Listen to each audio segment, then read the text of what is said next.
ምንድነው አሁን ላይ ደራሲ የሚባል ሙያ አለ። በፊት ላይ ስናውቅ የመጽሐፍ ደራሲ አለ፣ የተውኔት ደራሲ አለ። ደራሲዎች ይለያዩ ነበር። ወደ ፊልም ድርሰት ደግሞ ስንጠራ ደግሞ ፊልም የራሱ የሆነ የአጻጻፍ ቴክኒኮች አሁን ቅድም ታሪክ ነገራ ላይ ነው ችግር ያለብን እያልሽ ደጋግመሽ የጠቀስሽው ነገር ነበርና በዚህ ዘርፍ ላይ ያሉት ደራሲዎች በጣም በተለይ ደግሞ በቲቪ ላይም በሬዲዮ ድራማ ላይም የታወቁ ናቸው፣ የሚደጋገሙ ሰዎች ናቸው። እና እንዴት ነው በዚህ ይሄ ዘርፍ ደራሲዎችን እንዴት ነው እያያቸው ያለው? እንዴት ነው እየተቀበላቸው ያለው? ደራሲ አያስፈልግም የሚልም አይነት ፍልስፍና ያለው ሁሉ ይመስለኛል። ቢኮዝ ማንኛውም ሰው ጸሐፊ መሆን ይችላል። ለምሳሌ ሳውንድ ማኑ፣ የኮስቱም ዲዛይነሩ፣ ዳይሬክተሩ ማንም ሰው መሆን አይችልም። ግን የደራሲነቱን ቦታ ግን ማንኛውም ሰው እየተካው እዛ ቦታ ላይ ያለ አንድ ሰው የሆነ አይዲያ አለኝ ያንን አይዲያ ስክሪፕት አደርገዋለሁ ብሎ ተነስቶ በድፍረት ስለሚገባበትና ያም ደግሞ ተቀባይነት እያገኘ ስለመጣ ያለ ይመስለኛል። ካልሆነ እዛ ቦታ ላይ ያለውን ነገር ብታስረጅን አንደኛ ነገር፣ ሁለተኛ ነገር ደግሞ ደራሲውን ደግሞ ማብቃት በሌላ ዘርፍም ያለ ይሁን ወይ ደግሞ ደራሲ የመሆን ፖቴንሻል ያለውን ሰው ማብቃት የትሬኒንግ ጉዳይ ነው። በምዕራቡ ዓለም ላይ በጣም በርካታ መጽሐፍት አሉ እንዴት እንደሚጻፍ የሚናገሩ፣ እኛ ላይ ይሄ ክፍተት አለ። ያንን ራሱ እንዴት ነው ማምጣት የሚቻለው ደራሲውን በማብቃት ደረጃ ማለት ነው። ሁለተኛው ደግሞ ጥያቄ ከዚህ ከድርሰቱ ወጣ ብዬ ይሄ የአገር ባህል ወግ ምናምን የኛን ታሪክ ምናምን የሚባሉት ነገሮች ደግሞ ብዙ ጊዜ እንደ ክሊችም እየሆኑ ይመስለኛል። ሰዎች እየጠበቁ ያሉት ነገር ትንሽ በጠቀስ አድርገሻል ቀደም፣ ገጠሬነትን ነው አገራዊነት ወይም ደግሞ የሆነ ሀገርን ባህል ነው አገራዊነት አድርገው የሚወስዱትና ይህንን ነገር ብቻ የሚያንጸባርቁ ስራዎችን ለመስራት መገደድስ ራሱ አንድ ችግር አይመስልሽም ወይ? አንድ ሁለተኛ ነገር ደግሞ አሁን ዓለም መንደር እየሆነች ያለችውና ኢንፍሉዌንስ ከሆሊውድም ከኔትፍሊክስም ከየትም ቢመጣ ኦኬ የሚሆንበት ጊዜ አለ። ለምንድን ነው? ለምሳሌ ኢንተርናሽናል የሆኑ ከልቸሮች አሉ። አሁን ብዙዎቻችን በልብሳችን በአነጋገራችን ቋንቋችን ነው እንጂ አማርኛ የሆነው ሁሉ ነገራችን የሚወራረስ ነገር ነው። አንድ ሁለተኛ ነገር ደግሞ እነዛ ነገሮች አይሆኑም አይደረጉም ብለን የምናስባቸው ነገሮች በእኛ ውስጥም እየሆኑ ነው ያሉትና ቴክኒካሊ ሰዎች እነዛ ነገሮች ወርሰው በፊልም ነገራ ላይ አሁን አግቶ መጀመር ሊሆን ይችላል። የግድ አግቶ መሆን የለበትም። ግን እንዴት ነው ቀልብን መቋጠር የሚቻለው? እንደ ብሬኪንግ ባድ አይነት እንደ መኒ ሄስት አይነት ፊልሞችን የግድ የወንጀል ይሆኑ አይደለም። ግን እዛ ውስጥ እኮ የወንጀል ታሪክ አለ። ያ ታሪክ ከወንጀል ታሪክነቱ በላይ የመለወጥ ታሪክ ነው ማለት አንድ ድሃ የነበረ ሰው ነገር ግን ትልቅ ሙያ የነበረው ሰው ምርጫ ሲያቶ የሚገባበትን ለውጥ ነው የምናየውና እንደዚህ አይነት ቀልብንም የሚሰቡ ፍልስፍናቸውም ጠንካራ የሆኑ ነገሮች መስራት እየቻልን ለምንድን ነው ሁሉ ጊዜ ባህል በሚባል ሽፋን የሆነ አይነት አውድ ውስጥ ብቻ ታጥረን የምንቀረው? አንድ ኢቨን የሚያሳልፉትም ሰዎች የእናንተ ዴስቲቪም ይሁን ሌሎች ቻናሎች የሚገመግሙባቸውና የሚጥሉባቸውም የሚያሳልፉባቸውም ክራይቴሪያዎች እነዚህ የታወቁ እና አሰልች የሆኑ ክሊቾች አይመስሏቸውም ወይ? ፊልሙንም ያቀነጨሩት ፊልም መራጮቹም በተወሰነ ክራይቴሪያ ብቻ መርጠው ሌሎቹን ኢግኖር እንዲያደርጉ የሚያደርጓቸው የሚል ጥያቄ አለኝ። ድራማዎቻችን ብዙ ለውጥ አምጥተዋል። ከሲኒማ አንጻር፣ ከአተራረክ ስልት አንጻርም ከመጀመሪያው አሁን ላይ ያለው ጥሩ ለውጥ አምጥተዋል ማለት ይቻላል። ግን በዚህ ልክ ደግሞ ድራማዎቻችን ከማህበረሰብ ላይ ከስብዕና ላይ ምን ያክል ተጽዕኖ አምጥተዋል? ይሄ የሚጨበጥ የሚታይ ተጽዕኖ ምናልባትም የድራማ አንዱ ዓላማ ማዝናናት ሊሆን ይችላል። ግን ከማዝናናት ባሻገር ይሄ ድራማ የኛ ማህበረሰብ ላይ እንደዚህ አይነት ለውጥ አምጥቷል የምትሉት ድራማ ካለ? ቴሌቪዥን ድራማ ሲሰራ መሰረታዊ የሆነው የስነ ጽሁፍ አላባውያን፣ የቲያትር አላባውያን ወይም ደግሞ የፊልም አላባውያን የተሰሩባቸው ወይም የሰሩ ሰዎች ከዚህ በፊት ምንድነው በትምህርትም በመጽሐፍትም በቴክስትም ደረጃ የሰሩ ሰዎች አስተዋጽኦ አላደረጉም ወይ? ለምሳሌ የኢትዮጵያ ሬዲዮ ድራማ እንደ ንጉስ የሚቆጠረው የሀገራችን ልጅ የናዝሬት ልጅ የአዳማ ልጅ ኃይሉ ጸጋዬ በጣም ብዙ ስራዎች ሰርቷል። የእሱ ወንድም አዶኒስም እንደዚሁ አሁን ቅድም ላላችሁት ተርኒንግ ፖይንት ለተባለው ለገመና ድራማ ትልቅ አስተዋጽኦ አድርጓል። ትልቁ መሰረት ብዬ የምለው እኔ መሰረታዊ የሆነውን አርቲስቲክ ምልአት ያላቸውን ነገሮች መጠቀማቸው ነው፣ ማናቸውም ቢሆኑ የትኛውም ዓለም ላይ። ስለዚህ የሬዲዮ ድራማ አስተዋጽኦ አላደረገም የሚለውን እንዲይዝልኝ ነው ስለሱም ጠይቀው። ለእቴ ደግሞ ቤዛ ስላየሁሽ ደስ ብሎኛል። አንዳንድ ከምልአት አኳያ መጠየቅ የምፈልገው ነገር ምንድነው የእናንተ የግምገማ ቡድን ኤዲቶሪያል ከሆነ ማለት ነው የዚህ ያለውን የሀገራችንን ተጨባጭ ሁኔታ የሚያውቅ የሚገመግም ነው ወይ? አጠቃላዩን ሁኔታ የሚያውቅ ነው ወይ? ብዙ ጊዜ ድራማዎች ይወድቃሉ። አሁንም እንዳልሽው ሰርተው ደግሞ አላተረፉም የሚል ነገር ሰምቻለሁ። ለምንድን ነው የማያተርፉት? እኛን የሚመስል ነገር ኢትዮጵያ የሚመስል ነገር ተሰራ ሲባል ይሄ የገጠሩን የኑሮ ዘይቤ የሚዳስ ምናምን ነው ግዴታ የሚሆነው። እኔም የገጠር ልጅ ስለሆንኩ ደስ ይለኛል። ግን እኛን ኢትዮጵያዊነታችንን፣ ማንነታችንን፣ ስነ ልቦናችንን በጠቅላላ ታሪካችንን የሚነግር ነገር ከተማው ላይ የለም ወይ? የጥበብ ሰው የሚያውቀውን እውነት የኖረውን እውነት የተነካበትን ጉዳይ ሲጽፍ ነው ሰውን የሚነካው። የወደድናቸው ስራዎች ካሉ እነዛ ሰዎች ኖረዋቸዋል፣ ኤክስፒሪየንስ አድርገውታል። ከኖሩት፣ ከሚተነፍሱት፣ ከሚበሉት፣ ከሚጠጡት፣ ከሚያዩት ነገር ተነስተው በገባቸው መጠን በሚያውቁት ልክ በኪነ ጥበባዊ መንገድ ፊልምም ከሆነ ግጥምም ከሆነ ድራማም ከሆነ ዘፈንም ከሆነ ተነክተውበት ሲነኩን ነው እኛ ጋር የሚደርሰው። ያ ሰዎች እኛ የነኩንን ነገር ደግሞ ከሀገር ውስጥም ይሁን ከውጭም ደግሞ አምጥተው ወደዚህ ማድረግ ተገቢ አይደለም፣ ልክም አይደለም። ግን ደግሞ አንዳንዴ የሆኑ እንትኖችን ኢንፍሉዌንስድ እንሆናለን። ነገር እየሆነ አይተነው የሆነ ቀን የራሳችን ሆኖ ብድግ ብለን ጽፈነው ጨርሰን አምጥተን ስናሳየው ይሄ እኮ የገሌ ፊልም የገሌ ሀሳብ ነው ሊሉ ይችላሉ ሰዎች። እና አንዳንዱ ጉዳይ ሆን ብለው ሊያደርጉት ይችላሉ ሰዎች። ያ ተገቢ አይደለም፣ ነውርም ነው። አት ዘ ሴም ታይም ደግሞ አንዳንድ ሰዎች ኢንፍሉዌንስድ ሆነው ሳያውቁት ነገሩን ይሰሩታል። ነገር ግን ዓለም ላይ ሪቨርስ ኢንጂነሪንግ የሚባል ኮንሰፕት አለ አይደለ? በጣም የሚወደድን ድርሰት ወይም የሚወደድን አንድን ነገር ራሱን ደግሞ መስራት ሰው አሳውቆ ነግሮ ከሆነ በጣም የሚወደድ ነው። የጃክ ኒከልስ ፊልም አለው ኦቨር ዘ ካውካስ ኔስት የሚል ህንዶቹ ኪዮንኪ ብለው ይመስለኛል ሰርተውታል። ሌላም ሀገር ላይ እኛም ሀገር በሆነ መንገድ በሆነ ወይ ሰዎች ይሰሩታል። ለምን ሰሩት አይደለም፣ ሲሰሩት ግን ነገርየውን ገልጸው ደግሞ በእነሱ በኩል በእነሱ አተያይ ቢያሳዩንና ቢያቀብሉን ሞር ጥሩ ይመስለኛል። ግን ተገቢ ባልሆነ መንገድም ደግሞ የሚወስዱ ሰዎች ስም ጠቅሰው ቢያደርጉት ወይ ደግሞ ነገሩን ኮፒ ሲደረግ በጣም በጥሩ መንገድ ቢደረግ። ምክንያቱም አንድ ድርሰት በተለያዩ ዘመኖች ላይ በተለያየ ወይ ይሰራል። ለምሳሌ ታርዛን የሚለው ፊልም በጣም ከብዙ ዓመታት በፊት ተሰርቷል። ቅርብ ጊዜም እየተሰራ ነው። በአኒሜሽንም ተሰርቷል። በጣም በብዙ መንገድ ተደጋግሞ ይሰራል።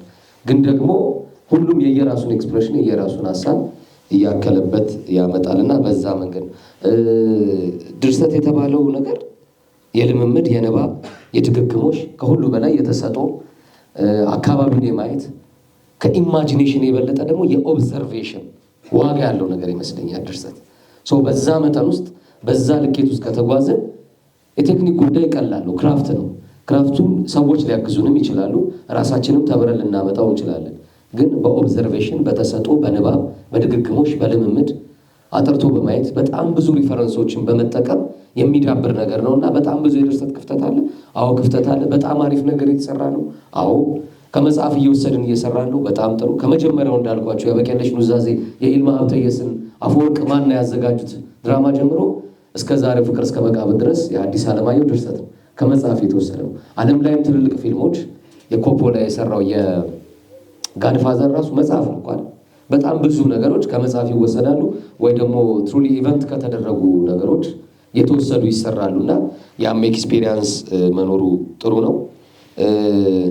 ለውጥ አምጥቷል ወይ የሚለው አንዳንድ የመንግስት ሰዎች የሆነ ነገር ሲጠይቁ ይሄ ነገር ጥናት ይፈልጋል ብለው ያመልጣል። ይሄ ነገር ጥናት ይፈልጋል። ግን ለውጥ ያመጣባቸው ነገሮች የለውጥ መለኪያዎቻችን ምንድናቸው የሚለው ትንሽ ሊያከራክረን ይችላል እንጂ ኢንፍሉዌንስ አላደረግም ማለት አንችልም። ያደረጉ ተጽዕኖ ውስጥ የከተቱ አሉ። ምናልባት ኮንቴንቱ የሀገር ውስጥ ላይሆን ይችላል፣ የውጭም ሊሆን ይችላል። ግን ደግሞ በጣም ተጽዕኖ ፈጥሯል። አውቀነው አይደለም፣ ሰብኮንሽየስሊ ወይም ሰብሊሚናል ይሉታል አይደለ? ሰው ሳያውቀው ወደ ቪዥዋል ሚዲየም በጣም ከባድ ነው። የኒውሮዋችንን እንዴት አድርጎ እንደሚነካው እንዴት ወደሚፈልገው ነገር ትሪገር አድርጎ እንደሚቀይረው ከዛ ከሆነ ሀሳብ ጋር ኢንታንግል አድርጎት የምንኖረው ኑሮ ውስጥ እንዴት ተጽዕኖ እንደሚፈጠር አናውቀው። ልክ ባይሆንም ምሳሌ ምናልባት መጥፎ ድርጊት ያለባቸው ፊልሞች የሆኑ ህፃናት አይተውት ነገርየውን ለማድረግ ሲሞክሩ እናያለን። አት ዘ ሴም ታይም ደግሞ ጥሩ ነገር በጎ ነገር ከተደረገበት ውስጡንም ሰዎች ሲያደርጉ እናያለን። እና በሆነ መጠን ተጽዕኖ በምን እንደሚለካ ባላቅም ገመና እኮ እያንዳንዱ ሰው ቤት አንኳኩቶ ገብቷል። ቤታችንን እንድንፈትሽ ነግሮናል። እያንዳንዱ ኤፒሶድ ላይ በጣም ብዙ ቤት ውስጥ ያቺ የቤት ሰራተኛ ትሄዳለች። እንደውም የመጀመሪያው ርዕስ በጣም ይገልጸዋል። ሰርጎ ገብነዋል። ሰርጋ እየገባች የሰዎቹን ኑሮ እያየች ወደኛ ሪፍሌክት ያደርጉታል። እና ተጽዕኖ አልፈጠረም ማለት አንችልም። ተጽዕኖ ግን የሚለካበት መንገድ ምናልባት ከኔም አቅም በላይ ወይ እንደ መንግስት ሰዎች ጥናት ይፈልጋል። ብዙ ያልነካዋቸው ሰዎች አሉ። ለእነሱ ይቅርታ መጠየቅ ይፈልጋል። ተዳሶም አይዘለቅም። ግን ደግሞ የተሰራው ሙከራ የሚጣልም የሚመረጥም የሚናቅም የለውም። እኔ ባደረኳት ትንሽ ጥናት በጣም የሚያስደነግጡ ብዙ ሙከራዎች ተደርገው ከ1958 ጀምሮ እስከ 2017 መጋቢት 13 ድረስ እዚህኛዋ ደቂቃ ላይ ድረስ ሰዎች ድራማ እየቀረጹ ነው፣ ኮንቴንት እየጻፉ ነው፣ ፕሮዳክሽን ውስጥ እየተገኙ ነው። በጣም ብዙ ቤተሰቦቻቸውን በዛ ሙያ ውስጥ እያስተዳደሩ ነው፣ እየኖሩ ነው፣ ሀሳባቸውን እየተናገሩ ነው። ሀገራችን ላይ ሌሎች እንደምናያቸው የሙያ መስኮች እድገቶች እንደሌሉት ወይም እድገቶች እንዳሉት በዚህኛው መስክ ደግሞ ተመሳሳይ እድገትም ውድቀትም አለና በዛ ለመረዳት ሞክራለሁ። ሀሳቡን ግን በሚገባ እወስደዋለሁኝ። የሬዲዮ ድራማዎች በጣም ምንም ጥያቄ የለውም ተጽዕኖ አላቸው። የኃይሉ ጸጋዬ ድርሰት እኮ ማዕበል ዋናተኞች እኮ እንደውም ወደ ድራማ ተቀይሮ አይ ቲንክ አንድ 11 ክፍል እንደውም ታይቷል ጄቲቪ የመጀመሪያው ቻናል ላይ። ይፈልጋልም ያስፈልጋልም። የሬዲዮ ድራማዎች በጣም ተጽዕኖ አላቸው። እንደውም ሞር ለስክሪፕት በጣም የተመቹ ስለሆኑ በጣም ብዙ አይነት ሙከራዎች ተደርገዋል። እዛ ይሞክሩ የነበሩ በጣም ብዙ ባለሙያዎች ደግሞ የተለያዩ ፊልሞችንም ጽፈዋል፣ ድራማዎችንም ጽፈዋል። ለምሳሌ እኔ በጣም የማደንቃት ደራሲ መዓዛ ወርቁ ከና አልጋ ባልጋ የሬዲዮ ድራማ ጀምሮ ከዛም በፊት የሰራቻቸውን ጨምሮ ደርሶ መልስና እስከ ቅርብ ጊዜው አላውቅም አናውቅም ድረስ ከሬዲዮ ኤክስፒሪየንስ ይዛ የመጣችው ነገር በጣም ከባድ ነው። ድርሰቶቿ ውስጥ የምታሳየን የቴክኒክ ጉዳይ፣ የሀሳቦች ጉዳይ፣ ሌሎች ጥያቄዎች ሊኖረው ይችላል ሁሉም ሰው እንደየድራማው። ግን እንደውም ድራማዎቿ ውስጥ በጣም ለየት ያለ አይን፣ ለየት ያለ የኤክስፕሬሽን መንገድ፣ ለየት ያለ ፕሬዘንቴሽን ትጠቀማለች። ይሄ ከሬዲዮ የመጣ ኤክስፒሪየንስ ይመስለኛል። አላውቅም አናውቅም ላይ እንደገና ደርሶ መልስ ላይም ያን ነገር አይተናልና የሬዲዮ ጉዳይ በጣም ተጠቃሽ ነው። አዶኒስም ራሱ እንዳልከው የኃይሉ ጸጋዬ ወንድምነቱ እሱም ከዛ በፊት በሌላም በመጽሐፍ ድርሰቱ በሬዲዮ አካባቢም አት ዘ ሴም ታይም ደግሞ ኃይሉ ጸጋዬ በጣም አዶኒስ በጣም ኃይለኛ የግጥምም ደራሲ ነው። የጃንስዩም ሄኖክን አሌው ያላሌው የሚለው በጣም ኃይለኛ ሙዚቃ አለ። የእሱም ግጥም ደራሲ ነው። አስተዋጽኦም በደንብ አለው። አመሰግናለሁ። አንድ ሰው ከመሬት ተነስቶ ቀዶ ጥገና ማድረግ አይችልም። ከመሬት ተነስቶ ህንፃ መስራት አይችልም። ከመሬት ተነስቶ ግን ደራሲ መሆን ይችላል። በተለይ ዘንድሮ ቲክቶክ እና ዩቱብ የፈጠሩት ጥሩ ተጽዕኖ እንዳለ ሆኖ ብዙ ደራሲዎችን አፍርተውብናል። ግን ብዙ በአንድ ደቂቃ ኮንቴንት 1 ደቂቃ ነው አይደል? ቲክቶክ በአብዛኛው ይጽፉና እሱን እንደ ሲቪ ተጠቅመው ተከታታይ ድራማ ለመስራት የሚመጡ ሰዎች ገጥመውኛል። ማለት በቃ ቲክቶክ ላይ ሲቪያቸውን ሲጠየቁ የቲክቶክ ኮንቴንት እንደ ሲቪ የሚጠቀሙ እና የ1 ደቂቃ ኮንቴንት ነው እንግዲህ። ስለዚህ ደራሲነት ቀላል ነው የሚለውን ነገር እያዳበረ የመጣ ትውልድ እያየሁ ነው ያለሁት። ያ ደግሞ በጣም አደገኛ ነው። ማለት እንዳለው በጣም ብዙ ውጣ ውረድ ያለው ነው ድርሰት ማለት። ቁጭ ብሎ የሚያሳድር ከነፍስ ጋር ቃላቶቹ መዋሃድ ያለባቸው እንደተባለው ልጆቻችንን ጥለን ብዙ ጊዜ ውጭ እንድንቀመጥ ያደረገን ብዙ ምጥ የሚጠይቅ ነገር ነው። ብዙ ሀሳብ የሚጠይቅ ነገር ነው እና አሁን ግን እንዳልኳችሁ እውነታቸውን ነው። በእርግጥ በ1 ደቂቃ ኮንቴንት በጣም ብዙ ቪው ያገኛሉ። ብዙ አንድ ኮንትሮቨርሻል የሆነ አንድ መስመር ብዙ ሰዎችን አትራክት ያደርጋል ከአንድ ተከታታይ ድራማ። ስለዚህ እነሱ ያው ተጽዕኖ እየፈጠሩ ያሉት እነሱ ናቸው፣ እውነትም ስታስበው ማለት ነው። ተከታታይ ድራማዎቹ ቲክቶክ ላይ እየተፈጠረ ካለው ተጽዕኖ በላይ እየፈጠሩ ላይሆን ይችላል። ምክንያቱም ትዕግስት ይጠይቃል። ተከታታይ ድራማ ሀሳቡን ወይም ጭብጡን ቲሙን ለማውጣት ራሱ በጣም ብዙ ፕሮሰስ አለው አይደለ? ከ1 እስከ 13 ኤፒሶድ ድረስ መጠበቅ አለብህ አብዛኛው ጊዜ ቲሙን ለማወቅ ራሱና ከዛ አንጻር አሁን ደራሲነት በጣም ቀላል ሆኖ የታየበት በድፍረት ብዙ ድርሰቶች እየመጡ ያሉበት ጊዜ ነው። አብዛኛዎቹን ኮንቴንቶችም ያንን መጀመሪያ የምናየው ስቶሪ ነው። በቃ ዴንድ ኦፍ ዘ ዴይ ስቶሪው ነው የሚታየው። እንደውም ግምገማ እንዴት ነው የምትገመግሙት የሚለውን በዛውን ለመመለስ ስንገመግም መጀመሪያ ብዙ ነገሮችን ማርኬቱ ምን ይፈልጋል ወዘተ የሚለው ሁለተኛ ነው። ባለሙያዎች አሉ፣ እንደተባለው የተማሩ ባለሙያዎች አሉ። ከአዲስ አበባ ቲያትርና ስነ ጥበባትም የተመረቁ ልጆች አሉ መካከላችን። ግን ከዛው ከካምፓኒው ደግሞ የማርኬቲንግ የፓብሊክ ሪሌሽን ደግሞ ኦዲየንሱ ምን ይፈልጋል የሚሉ ደግሞ አካላትም አብረው ይኖራሉ። ግን በአብዛኛው ስቶሪው ጥሩ ከሆነ ነው እነሱ እኛ ኢንፍሉዌንስ አለን ማለት ነው። ታሪኩ ጥሩ ከሆነ ከዛው ላይ ታሪክ ነገራው ላይ ቀስ ብለን እኛም ከነሱ ጋር እያወራን እንደዚህ ብታረጉት እንደዚህ ብታረጉት እያልን ነው የምንሄደው። በድርሰት ላይ ያለው ዋናው ችግር ምን መሰላችሁ? አሁን ስለ ድርሰት በዩቲዩብ ላይ መማር ይቻላል። አሁን ስትራክቸሮች አሉ አይደለም? ይሄ አሁን ቅድም እንዳልናቸው አላባውያኑን ወዘተ ወዘተም ይገኛሉ። በቃ አክት 1 2 3 እሱን ሁሉም ሰው ያውቀዋል። የሚገርማችሁ ሁሉም ሰው አክት 1 2 3 ብሎ ጽፎ ይመጣል። ግን ስቶሪው የለም። ያ ደግሞ ምንድነው? ወንዝ በሌለበት ግድብ እንደማለት ነው። ወንዝ በሌለበት ግድብ አትገድብም። መጀመሪያ ወንዙ ይፈሳል አይደለ? ወንዙ መፍሰሱ ከተረጋገጠ በኋላ ነው ከዛ ግድብ ወይም ስትራክቸር የምታቆሙ። አሁን ግን ያለው ነገር ወንዙ የለም፣ ግድቡ ይመጣል እና በጣም የሚያማምሩ ፕሮዳክሽን ዲዛይን፣ በጣም የሚያማምር ፕሮዳክሽን፣ በጣም የሚያማምር ኤዲቲንግ የተደረገባቸው ስራዎች ይዘው ይመጣሉ። ግን ስቶሪውስ ወንዙ የታለ ነው የምንላቸው ተቀርጸው የሚመጡትን። ከዛም ደግሞ እንደዚሁ በሲኖፕሲስ ደረጃም ሲመጡ ሲኖፕሲስ ላይ በደንብ አስተካክሎ መጻፍ ካልቻለ ይህ ሰው ወደፊት ይጽፋል ወይ የሚለውን መጀመሪያው ጃጅ የምናደርግበት ነገር አለ። ገና ከሲኖፕሲስ ሀሳቡን እዛ ላይ ማስቀመጥ አለበት። ምክንያቱም ሀሳብ በዚህ በወረቀት ላይ ነው በቃ የምትለካው። ያሳዝናል ላይ ነው ያ ሰው በጣም አስቦበት 1 2 ዓመት አስቦበት ሊሆን ይችላል። በዛች ወረቀት ላይ ግን ከሌሎቹ 100 ምናምን ውስጥ ነው እንግዲህ የሚታየው። ስለዚህ በዛች ወረቀት ላይ ሀሳቡን በደንብ ካልገለጸ አይ ብለን ለዛ ሰው አንሞላለትም። አይ እንደዚህ አስበው ሊሆን ይችላል አንልም። በቃ ተነስቶ ወረቀቱ ይቀመጣል ማለት ነው። ስለዚህ ሀሳብን በደንብ ይሄ አስቦ ድርሰቱን በደንብ አስቦ ወንዙን በደንብ ፍሎ እንዲያደርግ አድርጎ ከዛ ስትራክቸር ማስያዝ ይቻላል። እና ማብቃት ባልከው ረገድ ያለፉትን የወደቁትን ኮንቴንቶች ብዙ ጊዜ አናወራቸውም፣ ያው በጣም ብዙ ስለሚሆኑ ማለት ነው። ያለፉትን ግን በተቻለ መጠን በስትራክቸር ላይ ለማገዝ እኛም ያለነው ባለሙያዎች እንሞክራለን። ሌላ ያላችሁት ነገር ሀገራዊ፣ አንተም ብለሃል እሷም እህቴም ብላለች። ሀገራዊ ኮንቴንት የግድ ገጠርኛ መሆን አለበት ወይ? አይደለም። ሀገራዊ ማለት እኛን የሚመስል ማለት ነው። ሀገር ማለት እኛ ነን። ሀገር ማለት ህዝብ ነው። እኔን የሚመስል ለማለት ነው። ለምሳሌ ፍሬንድስ አለ አይደለ? ፍሬንድስ በጣም ትልቅ አብዮት ያስነሳ ሲትኮም ነው። በጣም ወደነዋል። ምክንያቱም ካራክተሮቹ እኛን የሚመስሉ የሆኑ ካራክተሮች፣ የፊቢ ካራክተር ምናምን እኛን የሚመስሉን ስለመሰለ ነው። ግን ፍሬንድስን ራሱ እዚህ አምጥተህ በአማርኛ ብትሰራው አይሆንም። እነሱ ላሉበት አውድ፣ ላሉበት ምቾት፣ ላሉበት ሁኔታ ጋር የተሰራ ነገር ነው። እኛ ላለንበት እኛ አጠገባችን ያሉትን ካራክተሮች ከተማ ውስጥ ሊሆን ብቻ የምናውቃቸውን ፋሚሊየር የሆኑ ሰዎችን ታሪክ መስራት ማለት ነው ለእኔ ሀገራዊ ማለት። ሀገራዊ ማለት ቴክኒኩን ከነሱ እንውሰድ። አሁን እንዳልከው ወንድሜ፣ አዎ ግሎባላይዜሽን መጥተዋል። ብዙ ነገሮች ከነሱ የምንማረው ነገር አለ። እኔ ሆሊውድ ከሄርሞን ሃይላይ ጋር 2 ወር ተቀምጠን የመጣ ነው። በጣም ብዙ የሚደንቅ ነገር አላቸው። በቴክኒክ ደረጃ በጣም ልቀው ሄደዋል። ግን በታሪክ ደግሞ በጣም ወደኋላ ናቸው።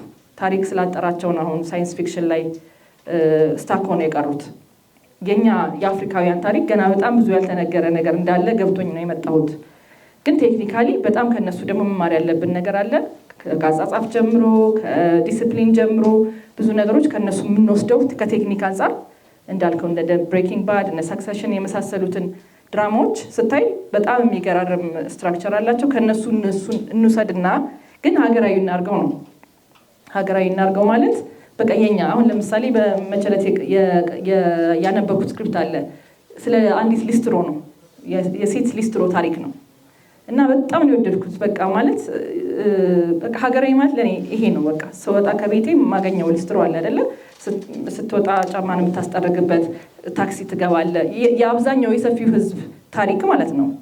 አሁንም እኮ የፈረንጅ የሚመስል ኑሮ የሚኖሩ ሰዎች አሉ አይደል? እዚህ ሀገር በጣም የራቀ ከአብዛኛው ህዝብ የተነጠለ የራቀ በጣም ላግዠሪየስ የሆነ ህይወት የሚኖሩ ሰዎች አሉ።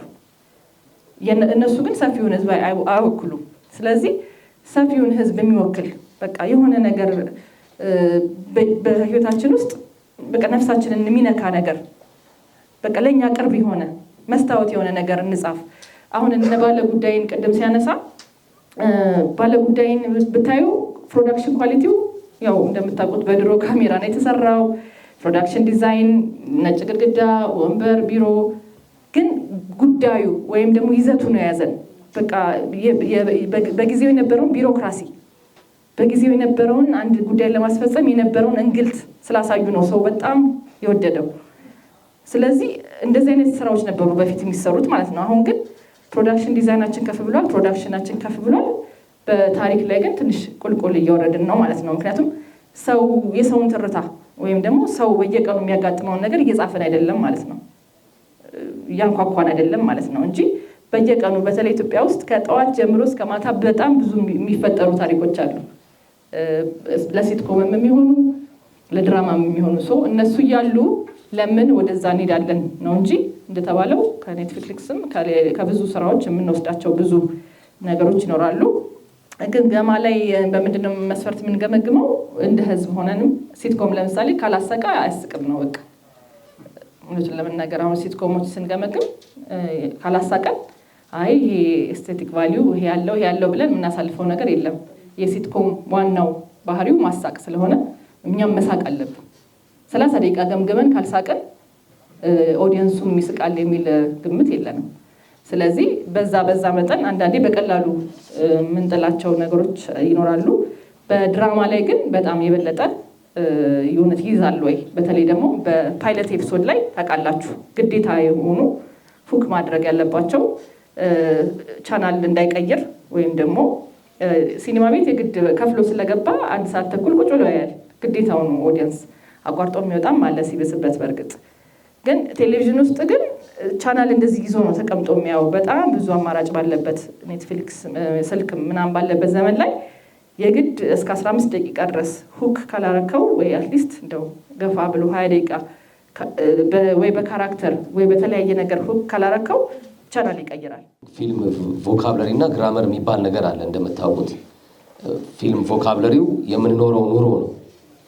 ስለዚህ አንድን ፊልም ኢትዮጵያዊ የሚያደርገው ሀሳቡ ነው ማለት ነው። ስለዚህ የተነሳው ሀሳብ ኢትዮጵያዊ ነው ወይ አይደለም ወይ የሚለውን ጥያቄ የገጠርም ሆኖ በቅጡ ካልሰራ ነው እኮ ኢትዮጵያዊ አይሆንም። የገጠርም ስለሆነ ደግሞ ኢትዮጵያዊ አይደለም መባልም አይችልም። ገጠርም ያለው የኛ ኑሮ ነው፣ ከተማም ያለው ኑሮ የኛ ነው። እንደውም አብዛኛው ኑሮ ገጠር ነው። ግን እኔ ፊልም ግራመሩ ራሱ ኢትዮጵያዊ መሆን አለበት የሚል በጣም ብርቱ አቋም አለኝ። ማለት ነገሩን እዚህ ላይ ሊያግዙን ይችላል። ሲኒማቶግራፊው፣ ኤዲቲንጉ፣ ፕሮዳክሽን ዲዛይኑ፣ ነገርየው የምናቀብልበት መንገድ በራሱ በጣም ኢትዮጵያዊ መሆን አለበት።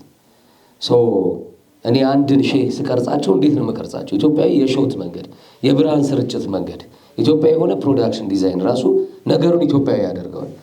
ፊልም የብዙ ጥበቦች ጥርቅም ውጤት ስለሆነ ድርሰት ብቻ፣ ዝግጅት ብቻ ወይ ሲኒማቶግራፊ ብቻ ስላልሆነ የነዚህ ሁሉ ድምር ውጤት ነው ኢትዮጵያዊ የሚያደርገው። ነገር ግን ገጠር ሂጄ በጣም ዘመናዊ የሆነ ክላሲክ መብራት ወይ ምናምን የሆነ የብርሃን ስርጭት እያረኩ የገጠር ነው ብል ምንም ዋጋ አይኖረውም። እና ግራመሩ፣ ቮካብለሪው ከሁሉ የበለጠ ደግሞ ሀሳቡ ነው ኢትዮጵያዊ የሚያደርገው የሚል ለማንሳት ነው። ይቅርታ አንድ መጨመር ያለብኝ ነገር ስላለ ነው።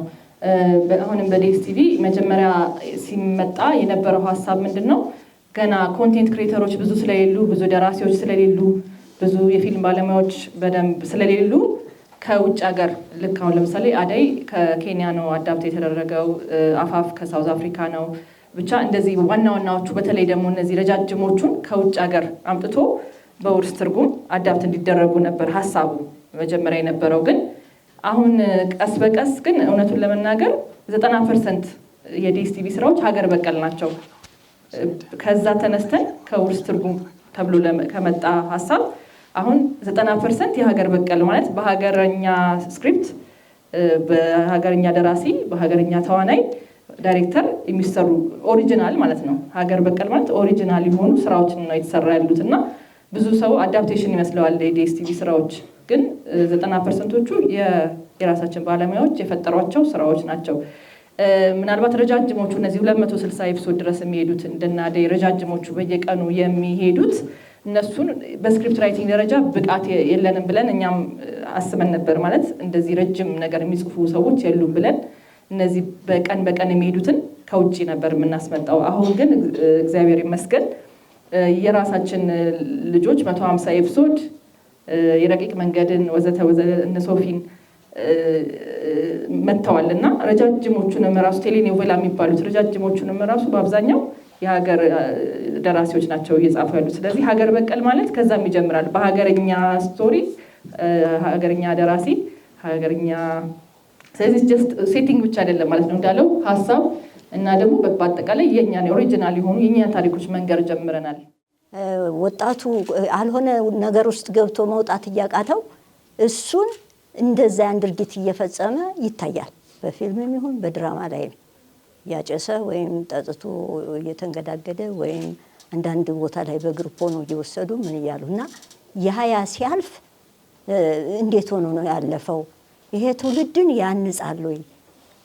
አሁን የአለባበስ ወይም ደግሞ ያነጋገር ወይም ደግሞ ያኗኗር ዘዬ አይደለም።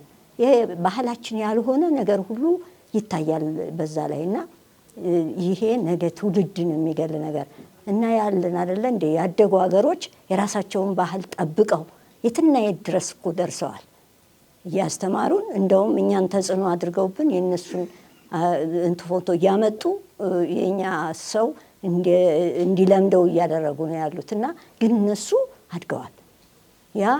ያን እንዲያሳድገን የሚችለው ነገር ያን ስላሳየን አይደለም እና ደጉን ነገር ለልጆቻችን ብናሳይ ከኛ ነው የሚጠበቅብን። እነዚህ ልጆች እኮ አዲስ ናቸው፣ የሚያዩትን ነው የሚይዙት፣ ከየትም አያመጡትም እና የሚታየው ነገር ጥንቃቄ ቢወሰድ፣ ትምህርት ሰጪ ነገር ቢሰጥ። እኔ ይሄን ቴክኖሎጂውን እየተቃወምኩ አይደለም፣ ብዙ ነገር ያስተምራል። በግል እየገቡ የሚያዩትን የሚጠፉትን ሳይሆን እንደው እንዲያዩ የሚደረጉት ቢቆም እና እንደ እናት ስለተሰማኝ ነው። ግን ተናግራችሁታል፣ አመሰግናለሁ። አቅራቢዎቹንም ቤዛንም ሙሴንም አመሰግናለሁኝ። የተነሱት ሀሳቦች እያንዳንዱ ብቻውን በደንብ መብራራት የሚፈልግ በደንብ የሚያከራክር ነገር ነው። ለተከታታይ ድራማ ተከታታይ ውይይት ያስፈልጋል ብዬ ነው ማስበው። በጣም አሁን መጨረሻ ላይ የተናገሩት እናት እንኳን ያነሱት ሀሳብ ብዙ ነው የሚያስወራን። ታዲያ እንዴት ነው የምንተርከው የሚለው ነገር ውስጥ እና የመጀመሪያ ሀሳቤ እንግዲህ ዛሬ የተጀመረው ነገር ከዚህ በፊትም ተሞክሯል። ግን ጥናት የሚያደርጉ ሰዎች ማዕከላችን ከትምህርት ቤት የመጡ መምህራን ይታዩኛልና በጣም ብዙ ሪሰርች ማድረግ እንዳለብን ይሰማኛል። ሙሴ የጀመረው አሁን ከላይ ከአበቀለሽ ኑዛዜ ጀምሮ እያወራው የመጣው ነገር አለ። እሱ ተተንትኖ በየዘመኑ እየተከፋፈለ የሚነሳ ነው። የተስፍሽም ኮሜንት እንዳለው ነው።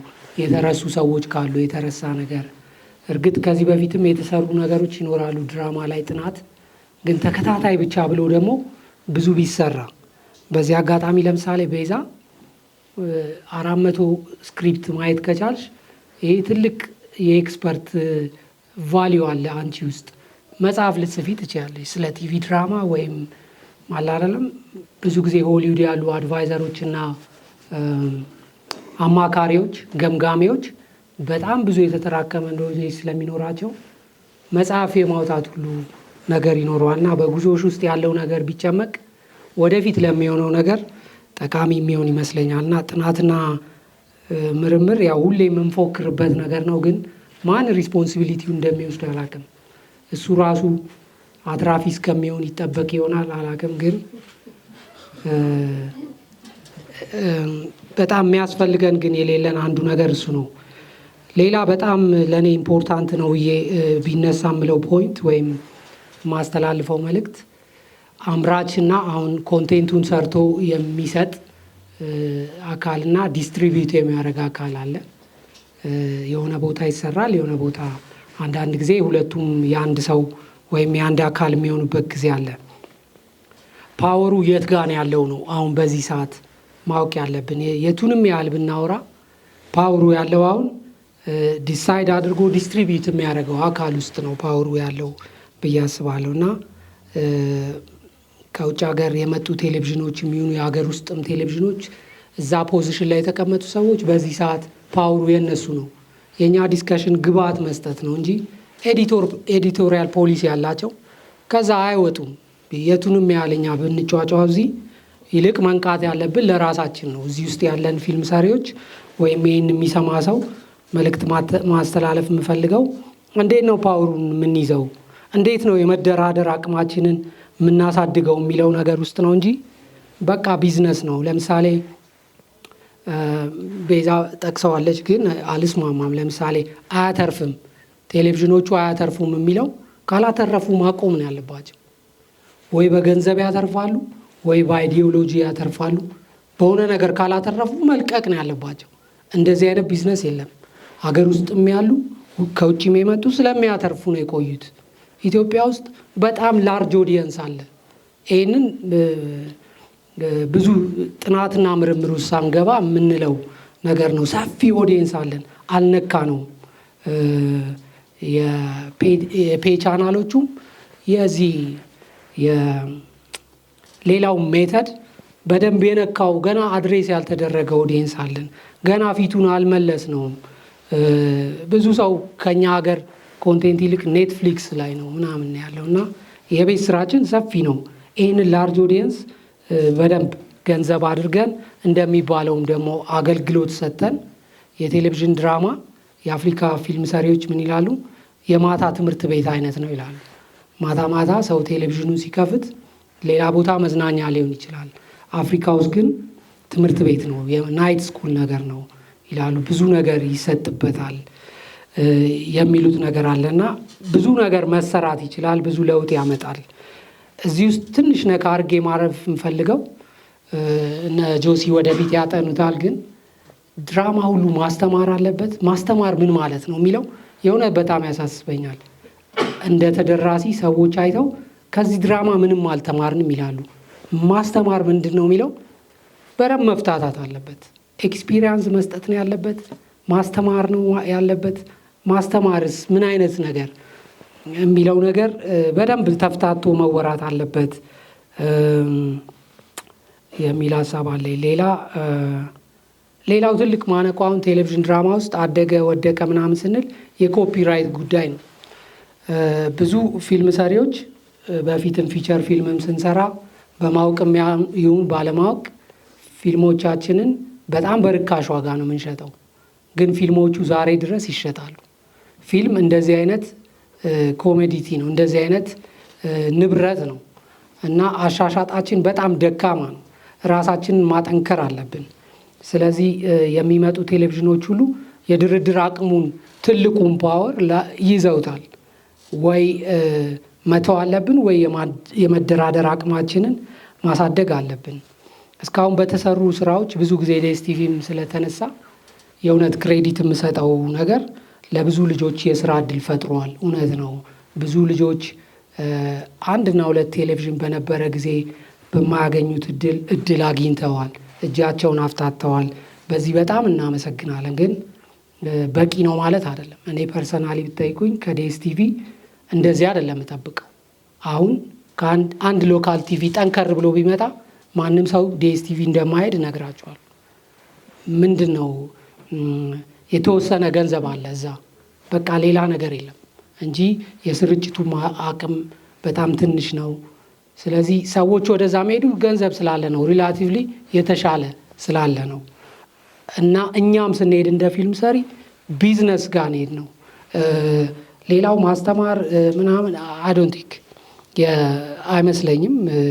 እርግጥ በጣም የሚለፉ ሰዎች እንዳሉ ባቅም እኔ አደይ ላይ ሰርቻለሁ በአዘጋጅነት፣ ግን የተተረጎሙ ስራዎች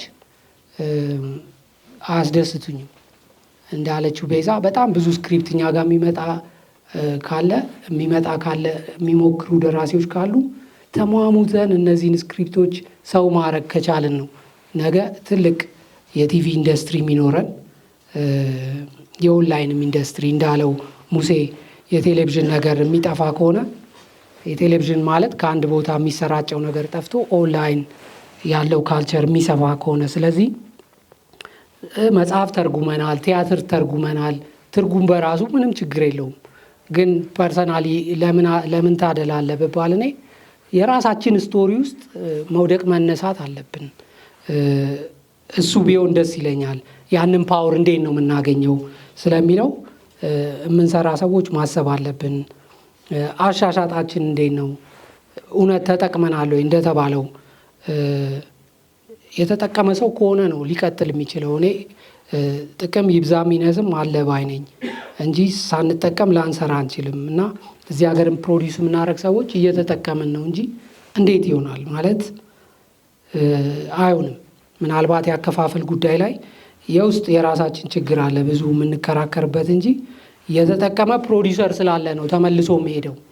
እና ሁልጊዜ ቴሌቪዥኖቹንም ብሌም አናረግም የሚል ሀሳብ አለኝ። ሌላ ሁሉም ቴሌቪዥኖች ላይ ያለኝ አንዱ ትዝብት ምንድን ነው? የተለያየ ፎርማት የመሞከር ከባድ ችግር አለ። ሲትኮም ከተባለ ሲትኮም፣ ሶፕ ያው አዲስ ነገር መፈጠር አለበት። ሶፕ ድራማ ሌሎች ሀገሮች እንደ መሞት እያለ ነው እና ሜቢ አፍሪካ ትሆናለች ማራገፊያዋ። አሁን ይህንን ዝም ብሎ ለማንሳት ያክል ነው። ግን ብዙ አይነት ፎርማት መሞከር አለበት። ዲኤስቲቪ ውስጥ የተሞከረ አለ። ኢትዮጵያ ቴሌቪዥን በጣም ጥሩ የሞከረው አለ። እኔ የተሳተፍኩባቸው ስራዎች ውስጥም በዛ ቫሊዩ አድርገዋለሁ። ገበያ አላመጣም ግን ሞክረውታል። ፎርማት ላይ ውስንነት አለ። ስለዚህ የተለያየ አይነት ፎርማት እንዳንሞክር የሚያደርገን አሁንም ፓወሩ እኛ ጋር አይደለም። ስለዚህ ፓወሩን ስለመያዝ ማሰብ አለብን። ሌላ ቲቪ ድራማ በጋራ ሆነን የምናየው ነው የሚል ነገር አለ። አሁን ግን በዚህ ሰዓት ተቀይሯል። ብዙ ሰው ተከታታይ ድራማ በስልኩ ነው የሚያየው። ስለዚህ የነጠላም ሆኗል ማለት ነው። ዴፊኔሽናችን በጋራ ነው የምናየው። ከህፃን እስከ አዋቂ የምንለው መለኪያ ሁልጊዜ ላይሰራ ይችላል። እንዲያውም በቃ ሁሉም ሰው በየስልኩ እያየም ሊሆን ይችላል።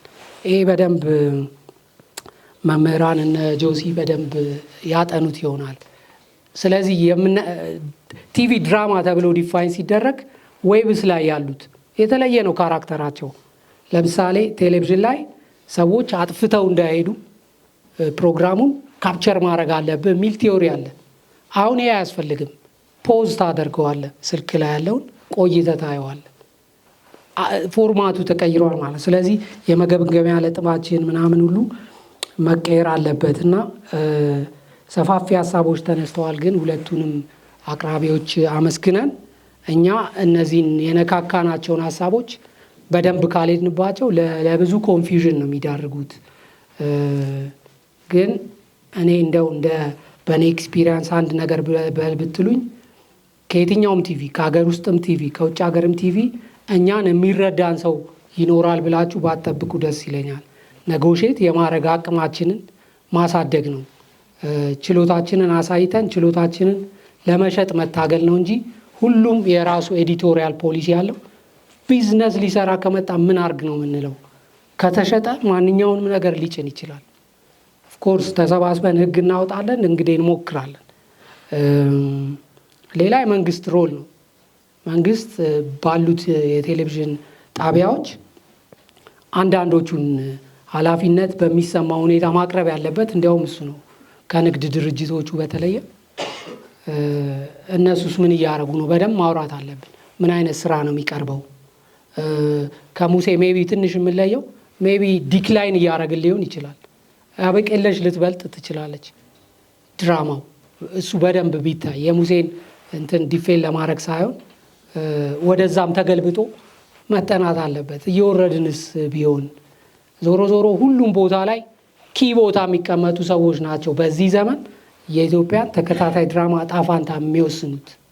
የትም ዓለም ፕሮዲውሰሮቹ ናቸው የስ ነው የሚሉት እንጂ እኛ የምንሞክረው አይደለም። እና ይህን ለማለት ነው። ቴንኪ በጣም የኢትዮጵያ ሲኒማ በአጋጣሚ ከነጉድለቱ ብቸኛው በአርት ፎርም ውስጥ ፖሊሲ ያለው ሲኒማው ነው። ስነ ጽሁፍ የለውም፣ ቲያትር የለውም፣ ሙዚቃ የለውም፣ ጥሩ የአርት ፎርሞችን የላቸውም። መምጣት ግን ችሏል። መምጣት የቻለው ጠንካራ የነበሩ መጨቅጨቅ የሚችሉ ሰዎች የተወሰነ ጊዜ የሆነ ቀን ላይ ነበሩ። እሱን ደግሞ ወደ መሬት ማውረድ ደግሞ ሌላ ስራ ይፈልጋል። ያንን መፍጠር ሲቻል ይሄ ህብረቱን መፍጠር ሲቻል ህብረቶቹ የሉም አይደለም፣ በጣም ፍራግመንትድ የሆኑ ህብረቶች እንዳሉ አካል ነው። ግን የመደራደር አቅምን የያዘ የፕሮዲውሰር በለው ወይም ደግሞ የሲኒማ ሜክ የሚያደርጉ ሰዎች ህብረት ግን ጠንካራ ነው የሚለው ደግሞ በጣም እንትን ነው። ከእያንዳንዱ ሰው ፍላጎትና ፓሽን ባሻገር ያለ ጠንካራ ኢንስቲትዩሽን ተመስርቷል ተብሎ የሚሰማ አይመስለኝም። ስቱዲዮዎች የሉም፣ ግለሰባዊ ስቱዲዮች ናቸው፣ ሚኒ ስቱዲዮች ናቸው ወይም ደግሞ በጣም በሙከራ ውስጥ ያሉ ናቸው። ከአንድ ጥቃቅንና አነስተኛ የእንጨት ቤት ባነሰ የመስሪያ ቦታ ውስጥ የሚሰራ ነው የሚሯሯጥ ነው።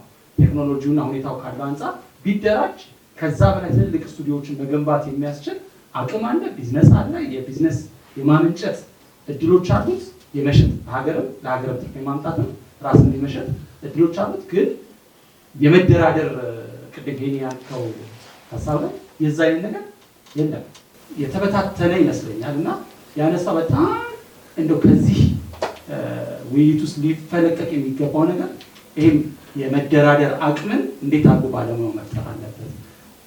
የቲቪ ቻናሎች አሉ። ዩቲዩቡ ላይ ለምንድን ነው ቅድም ተነስቶ ነበር። ዩቲዩቡ ላይ ነው አይደል አሰራጭልሃለሁ፣ ዩቲዩቡ ግን የኔ ነው ነው የሚለው። ምክንያቱም ነገ ዋጋው ስንት እንደሆነ ያውቀዋል።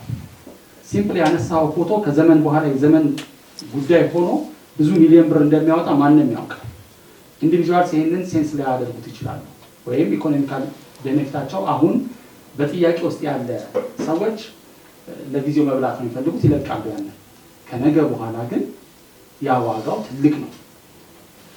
ዩቲዩብ ሳይኖር የነበሩትን ሲኒማ የገዙትን ጣቢያዎችን አስቡና አሁን ኤኒታይም ከዩቲዩብ ይሸክሉበታል። ነገም ይመጣል። እዚህ ውስጥ የቴሌቪዥን ጣቢያ ወኪሎች እንደምትኖሩ አውቃለሁ።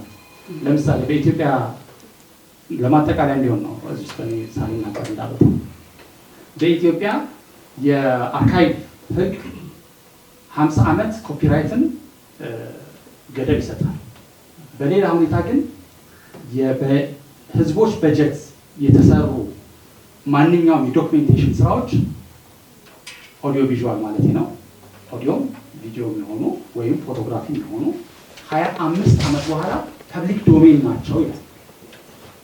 ዋዳዛት ፐብሊክ ዶሜን ማለት የህዝብ ናቸው ማለት ነው። አርካይቭ ውስጥ ሆነው ሁላችንም ልናገኛቸው ይገባል ማለት ነው። ከዛሬ 25 ዓመት በፊት በሞኖፖል አርካይቮችን ሲሰራ የነበረ አንድ ተቋም አለ አይደለም? የኔ ነው። ዛሬ ሄጄ ቪዲዮን እኔም ኢንተርቪው ያደረገኝን ቪዲዮ የዛሬ 25 ዓመት ፈልጋለሁ ብለው ስንት ነው የሚለው? በሰከንድ ነው ያው የሚሰሩ የሚሰራው፣ በደቂቃም አይደለም፣ በሰከንድ ይሄን ያለው ትከፍላለህ። የህዝብ ሀብት ነው የምከፍለው፣ ግን ለካምፓኒ ነው። የመደራደር አቅም ህዝብ ስለሌለ በመግቢያ ላይ የሚያቀረብኩት አሁንም ደጋግሜ ያልኳቸው በእኔ መነጽር ብቻ ያዩዋቸው ናቸው። በጣም ብዙ ነገሮች ሊጎሉ ይችላሉ። የጎደሉትን ደግሞ በሂደት የመሙላት ኃላፊነት ይኖርብናል። እንደ መጠቅለያ ግን የሚሰማኝ ትምህርት፣ ተቋማዊነት፣ ዘመናዊነት፣ የዘመን አካሄድ፣ ስነ ምግባር፣ ፋይናንስ፣ ዲስትሪቢዩሽን፣ ፕሮፌሽናሊዝም፣ የሮያሊቲ ፊ፣ የኮንቴንት ደግሞና ደጋግሞ እንደሚሸጥ እንደሚከራይ የመረዳት ጉዳይ ለኢትዮጵያ ተከታታይ ቴሌቪዥን ድራማዎች በጣም አስፈላጊና ወሳኝ ነገር ነው። ባለሙያን ማክበር፣ ባለሙያን መረዳት።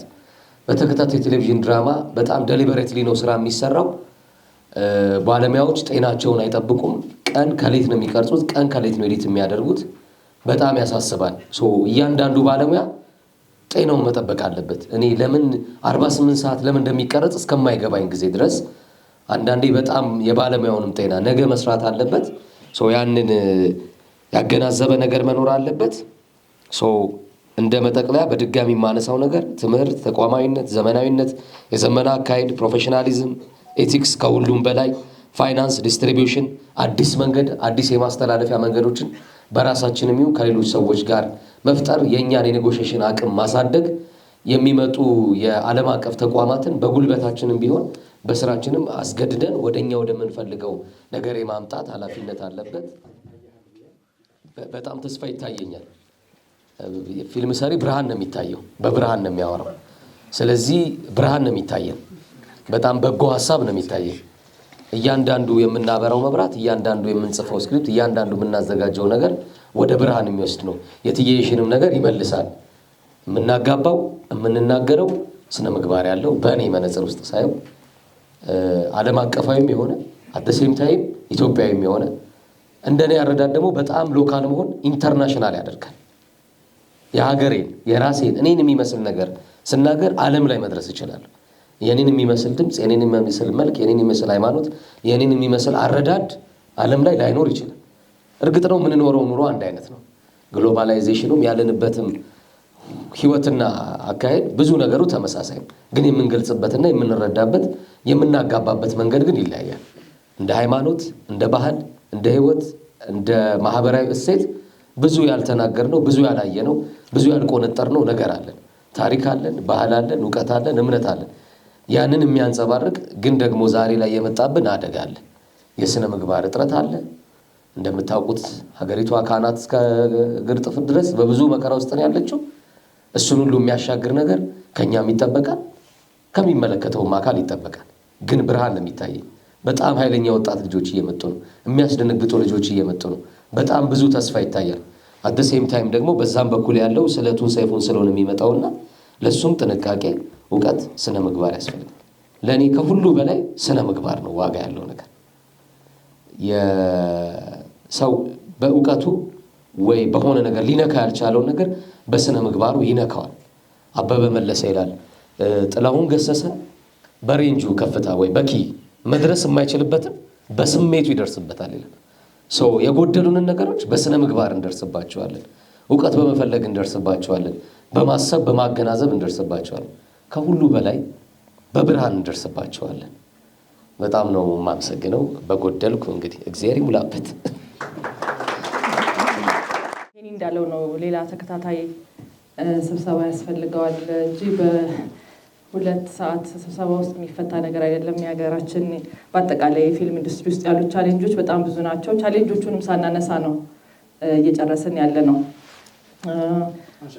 በአብዛኛው በቃ እኔም እንደ ሙሴ ነኝ። በጣም ብርሃን ነው የሚታየኝ። እኔም ጥሩ ነገር ይታየኛል።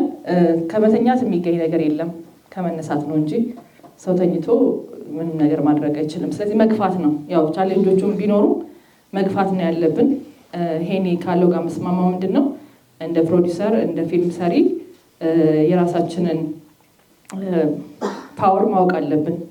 ምክንያቱም ዞሮ ዞሮ አንድ ቴሌቪዥን ጣቢያም ቢሆን ኮንቴንት አምራች እኛ ነን። ዞሮ ዞሮ ኮንቴንቱ ያለው እኛ ጋር ነው። ያለበዚያ በቃ ያለ ነዳጅ ቁጭ ያለ መኪና ነው የሚሆነው። በቃ ነዳጁ እኛ ነን፣ ድራይቭ የምናደርገው እኛ ነን ቢዝነሱን፣ የኮንቴንት ቢዝነሱን። ስለዚህ ለራሳችን ዋጋ ሊኖረን ይገባል። ከማንም የቴሌቪዥን ጣቢያ ጋር እንግዲህ ይሄንንም ማውራው እንደ ፊልም ሰሪ ነው ማውራው። ስንደራደር በቃ ዋጋችንን ይዘን በጣም ለምሳሌ አንዳንድ ፊልም ሰሪዎች በጣም የሚወዱት ኮንቴንት በእጃቸው ላይ ይዘው ይመጣሉ። በቃ ኦልሞስት ልጅ በለው እኮ አንዳንዴ እኮ የፈጠራ ስራ ልጅ ነው፣ አምጠህ የምትወልደው ነው። በጣም አንዳንዶቹ ደግሞ 2 ዓመት 3 ዓመት አስበውበት በቃ ተዘጋጅተውበት የሚመጡ ሰዎች አሉና እንደተባለው አነስ ያለ በጀት ሲሰጣቸው ወይም ሲነገራቸው በጣም በቃ ልጁን ሳይወዱለት የሚቀር ሰው እንደዛ አይነት ስሜት ነው የሚሰማቸው። እኔም እንደዛ ይሰማኛል። ኮንቴንታቸው አልገባም የማለትን ያህል መርዶ የለም ለኔ። ምክንያቱም ያ ሰው ምን ያህል እንደተጨነቀበት ስለሚገባኝ ማለት ነውና ነገር ግን በቃ ኮንቴንት ግን በእጃቸው ላይ ይኑር ነው። በቃ ዝም ብለው ለትንሽ ነገር አሳልፈው አይስጡት። ምክንያቱም አንድ ጊዜ ደግሞ የሚፈለግበት ጊዜ ይመጣል። ፖርትፎሊዮ ነገር ያስፈልገዋል። በቃ ፊልም ሰሪው የራሱ በእጁ ላይ ኮንቴንቱን በተለይ በጣም የሚወደውን ልጁን አሳልፎ መስጠት የለበትም ብዬ አስባለሁ። በቃ ይዞ በሚያገኘው ፕላትፎርም ወደፊት ደግሞ እንዳለው ይሄኔ ቴሌቪዥኑም ወደ ስልክ ወደ ሌሎች አማራጮች በሚመጣበት ጊዜ ያኔ ፓወር ይኖረዋል ማለት ነው። ያኔ ትልቅ ኮንቴንት ይዞ ከፊት ይሰለፋል ማለት ነው። አሁን ስንፈልግ ራሱ ማናገኛቸው ኮንቴንቶች አሉ። አሁን ፕሮዲውሰሮች ራሱ መጥተው ሲጠይቁ እጃችን ላይ የለም። ብዙዎቻችን አስተውላችሁታል። ላይክ እየጻፍን በተለይ እንደ ጸሐፊ እየጻፍን ማስቀመጥ አለብን ብዬ ነው የማስበው። በቃ እጃችን ላይ ኮንቴንቶች ሊኖሩ ይገባል። በተፈለገ ጊዜ አውጥተን በተፈለገበት አጋጣሚ የምንሰጣቸው ኮንቴንቶች ሊኖሩን ይገባል ብዬ አስባለሁ። ስለዚህ ፓወር ኮንቴንት ጋር ነው ያለው። ግን እየሰሩ ያሉትን አሁን ኢቲቪም የሆነ ጅማሮ አሳይቷል በፍቅር እስከ መቃብር እና አርስ ቲቪም እንደዚሁ ድራማዎችን ለመግዛት እንቅስቃሴ እያደረጉ ነው። እና የቤስም እንደዚሁ ዴስ ቲቪም በራሱ እንደ ቢዝነስም ቢሆን ለኢንዱስትሪው እያበረከት ያለው በጣም ትልቅ ስራ አለ። ምናልባት እነዚህ ስቴሽኖች ሲቀሩ ነው ዋጋቸውን የምናውቀው። ሲቆሙ ያኔ ነው ዋጋቸው የሚታወቀው ብዬ አስባለሁ። ብዙ ስራዎች ስለሚቆሙ ማለት ነው። እና እነሱም መቀጠላቸው እንዳለ ሆኖ ግን እኛ ደግሞ በራሳችን በማህበራት ሊሆን ይችላል ተጠናክረን የራሳችንን ኮንቴንት ራሳችን ኦን የምናደርግበትን ፕላትፎርም መፍጠር እንዳለብን ይሰማኛል። ከዛ ውጭ ግን በስነ ምግባር ላይ እንደተባለው ብዕር ማለት በቃ ለእኔ ስለት ነው። በጣም ከባድ ነው። ምክንያቱም እኛ የምንጽፈው እያንዳንዱ ቃላት እዛ የሚሰማው ሰው ላይ የሚፈጥረውን ተጽዕኖ አናውቀውም። አሁን አንዳንድ ነገር ሰው የመታህን ሰው ትረሳዋለህ፣ ቡጢ ይረሳል፣ ቃል ግን አይረሳም። በልጅነት ያየኋቸውን ዳያሎጎች ወይም ድራማዎች አኮቦኮ ላይ ሊሆን ይችላሉ እስካሁን ድረስ አሉ። ቶኒ ለከሌ ያላትን አልረሳውም። ቃላት ስለማይረሱ ውስጥ አብረው ከልጅነት ጋር ከስሪት ጋር አብረው የሚያድጉ ነገሮች ናቸው። ቦክስ ምናምን ግን ይረሳል። ስለዚህ ያንን ፓወር ሲኒማ ፓወር በአይን የገባ ነገር ከባድ ነው። በአይን የገባ መርዝ ከባድ ነው። ስለዚህ መርዙን በተሻለ መጠን መርዙ ላይ ጠንቀቅ ብንል እንደተባለው ይሄን ግን ዝም ብሎ ማስተማር ብቻ አይደለም የሲኒማ ወይም የቴሌቪዥን ድራማ ጎሉ ኢንተርቴን ማድረግ ነው። ግን ኢንተርቴን ማድረግም ግን እነዚህን ይሄ የስነ ምግባር ህጎችን በጣም ባይጥሱ ይመረጣል። ባውንደሪ አለ። ሁሉም ሰው ባውንደሪ የሚባለውን ነገር ማወቅ አለበት። የሆነ የማህበረሰብ ባውንደሪ አለ። ከሱ ካለፈን የምናስከፋውም ሰው ይኖራል። ለእኛም ምን እላለሁ መሰለ በ17 ዓመት በ18 ዓመት የምትጽፈው ጽሁፍና በ45 ዓመት የምትጽፈው ጽሁፍ አንድ አይደለም። የሆነ ግፋ የሚል እድሜ ነው 17 ቲኔጀር ሆነ የምትጽፈው ጽሁፍ ግፋ የሚልና ሰውንም ገፍቶ የሚያስጠል አይነት ስክሪፕት ነው የምትጽፈው። እኔ በ20 ዓመት የጻፍኩትን ስክሪፕት ሳነበው ነው ይሄ በስመ አብ ምን አስቤ ነው አሁን የልጆች እናት ሆኜ ትልቅ ሆኜ ሳየው እንዴ ምን አስቤ ነው ግን አሁን ይሄ ፊልም ሆኖ ቢሆን ኖሮ ያልኩት አለና አንዳንዴ ደራሲም ትንሽ በእድሜ መጠጥ ማለት አለበት የሚባለው ነገር ለዛ ይመስለኛል። እቺ ነፋሷን የእሳቷን እድሜ አለፍ ብሎ ትንሽ ነገሮችን አመዛዝኖ ዓለምን አይቶ ከብዙ አቅጣጫ የሚጽፍበት እድሜ ላይ ቢሆን ይመረጣል የሚባለው ለዛ ነውና ብዙ ዋጋ ስለሚያስከፍል ማለት ነው። ስለዚህ ኢንተርቴይንመንቱንም እንዳለ ማስተማሩንም እንዳለ በተቻለ መጠን ባላንሳችንን ሚዛናችንን ጠብቀን ኢንዱስትሪውን የምናሳድግበት መንገድ ቢፈጠር ጥሩ ነው። ይቴ በጣም አመሰግናለሁ ለነበረን ጊዜ። ሁላችሁንም በጣም አመሰግናለሁ ስላችሁ በዚህ መጠን ለማድመጥ ስለመጣችሁ በጣም ኢትዮጵያ ሳይንስ አካዳሚ ያከብራል፣ ያመሰግናችኋል። ራሳችሁ ምስጋናችሁ ይገባል።